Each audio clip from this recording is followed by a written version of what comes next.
இப்ப மேடேன்ற வார்த்தை ரகசிய வார்த்தை. ஏன்னா அதனுடைய அர்த்தம் என்னன்னு பார்த்தா உஷாராவே ஆபத்துல இருக்குது விமானம், நம்ம போற விமானம், ஏரோப்ளேன் அப்படின்ற ஒரு அர்த்தத்துல அந்த மேடைன்ற வார்த்தை சொல்றாங்க. இப்ப பைபிள்ல நமக்கு பல ரகசிய வார்த்தைகள் இருக்குது. ஆனா அந்த ரகசிய வார்த்தைகளுக்கு அர்த்தம் என்னன்னு தெரியாது. அதனாலதான் நம்முடைய வாழ்க்கை விபத்தா போகுது. வாழ்க்கை பல விபத்துக்குள்ள மாட்டிக்கிறோம், சிக்கிக்கிறோம். அதுல இருந்து விடுபட முடியாத ஒரு விஷயத்துல நம்ம இருக்கிறோம்.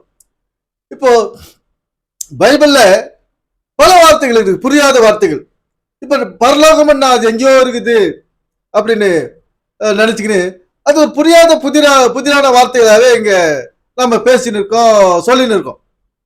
பரலோகம், நரகம், அந்நிய பாஷை, அபிஷேகம், இதெல்லாம் ரகசிய வார்த்தைகள். இந்த பைபிள்ல எல்லாமே ரகசிய வார்த்தை தான். அது நம்ம ஆராய்ச்சி செய்யணும். அந்த ரகசிய வார்த்தைகளை எடுத்து நம்முடைய வாழ்க்கையோட ஒப்பிட்டு பார்த்தா தான் நம்முடைய வாழ்க்கை வளமாகும்.